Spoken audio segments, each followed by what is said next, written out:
Hey y'all, it's Dr. Know-It-All back at you from the gym parking lot. Sorry. Like I said, the next couple of days it's just going to be what it is. So anyway, I wanted to talk today. One of my Patreon patrons showed me an article that is about something that I had started to predict, well, internally in my own mind over a year ago, but I think I posted a video somewhere close to 6 months ago about this.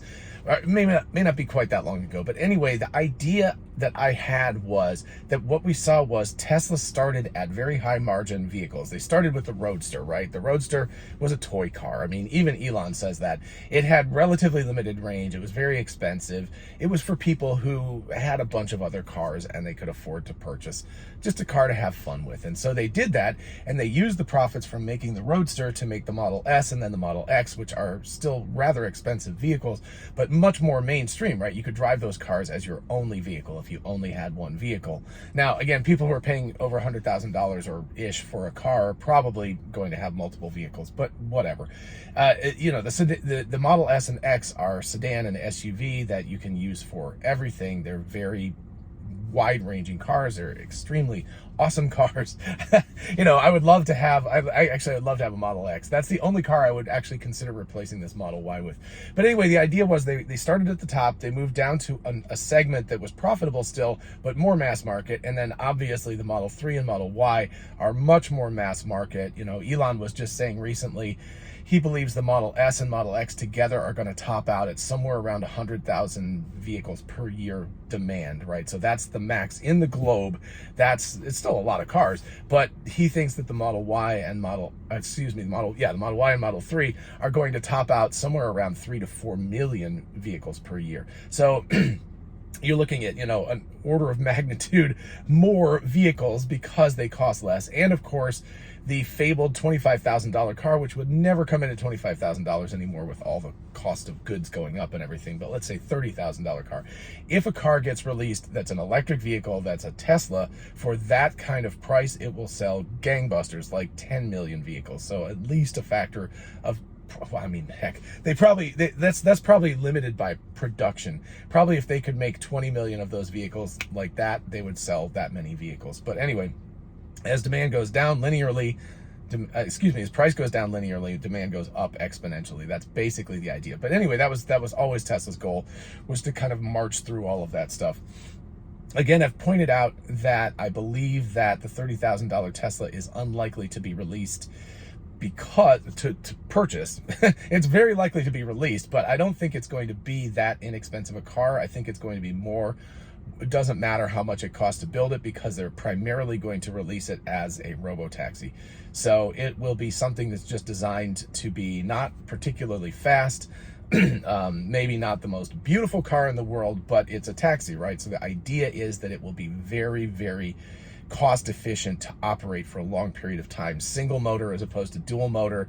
I still am predicting, I think it's going to have stainless steel if they can work it out with the Cybertruck, that it would make much more sense to do that instead of paint. It takes a lot less time to build the vehicle. You don't have to do the paint shop thing, and it doesn't matter. And you know, any fleet company can just put their own name on it. They can wrap the stainless steel in whatever they want if they prefer to do that. But anyway, I think that's basically the idea. They may decide to go with something more traditional and with paint on it, but we'll see. But anyway, the whole point of this was that I was predicting that the car manufacturers will go the opposite direction. So Tesla started off really high, then luxury, then more mass market, and then down to the mainstream market. And that other auto manufacturers they're making a mix of products right now, but what they would do is they would start cutting out those lower margin, more mass market vehicles and focus more on the luxury segment, because as the amount of vehicles that people purchase from these ICE cars reduces, that means that the only way to make money on these cheap cars is by massive volume, right? That's if you don't make a big profit margin, you have to make a lot of them to make the money up. So that's the basic idea here. And what they'll do is they'll find out as consumers reduce the amount of demand for these ICE vehicles at lower prices, they're going to start cutting them and focus more and more on the niche markets that make them more profits. But that means that their yearly sales are going to go way, way down. And eventually they're going to squeeze themselves into a tiny market. And either they'll go EV and hopefully gain a lot of that market back, or they will just go out of business eventually, or just be a tiny little niche market thing that makes ICE vehicles for $150,000 that rich people like to play with. So they'll be toys. So the upshot of all of this is, just today, one of my Patreon patrons sent me an article from the Der Spiegel that what's going on is that Mercedes is dropping their A class and likely is going to drop their B class. And basically, and the C class is the kind of, you know, very big luxury, high profit margin vehicle. So the A class, I think in the article it said the entry level drug or something like that, or maybe that was one of the comments that I said. But anyway, you know, you've got your A class, which is small, relatively low profit. Then you've got the B class, which is bigger, more profit, and then you've got the C class, which is the one that everybody is always, you know, aspiring to. They're like, ooh, like, I want to get a C class vehicle because it's big, it's luxurious, all of that kind of stuff, and it makes a lot more profit. The article was talking about how excuse me, sorry, it's early in the morning. The article was talking about how demand for the vehicles from 2019 to 2021 went from about 500,000 units of the Model A down to about 330,000 units of the Model A. I'll put the link to the article in the description if you want to read it yourself. But anyway, it had reduced, it's like falling off a cliff. I mean, that's not just a little bit of reduction in demand, that is falling off a cliff. And if you're not going to sell a reasonable amount of these vehicles, you're not going to make any money off of this. And Mercedes average for their fleet for profit per vehicle is about 5,800 euros, so a little over $6,000 per vehicle.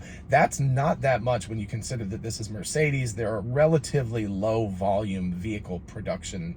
You know, that's the car company. They're a luxury company, not a mass market company. So if they're only making that kind of profit per vehicle, they need to cut these lower ones, especially if they're not selling the numbers that they need to make that up.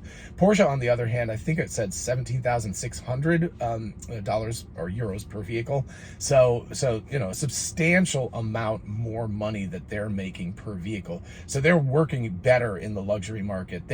I don't believe, you know, I don't know Porsche's product mix particularly well, but I don't think they make anything kind of on the level of the A class. They don't make anything like very inexpensive.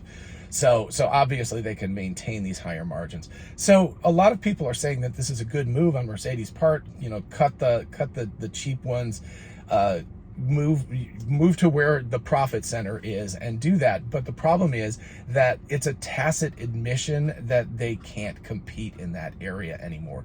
So the upshot of this, and I think they're going to cut this mix down over the next few years. So, right, it's not like you're going to go out tomorrow and you can't buy a Mercedes A class. You'll be able to go out and do that. I think 2025, 2024, 2025 is when they're going to reduce that to zero. But they're going to reduce construction of these vehicles until that time period and then go to zero. And then they're talking about getting rid of the B class as well. They haven't actually done this, but I predict that they will, because essentially what they're saying is they're like, oh, we're going to cut production of this. I think what they're doing is they're reading the tea leaves and they're like, oh crap, the demand for this is just falling off a cliff. It's not going to be there anymore. We might as well get ahead of this in the narrative and say that what we're doing is cutting this. Effectively, if they didn't cut it, they wouldn't have any sales anyway. So, you know, maybe they'd have 50,000 a year or something. But the problem is that people just don't want inexpensive Mercedes vehicles, and I don't think that they really are wanting ICE vehicles at all anymore.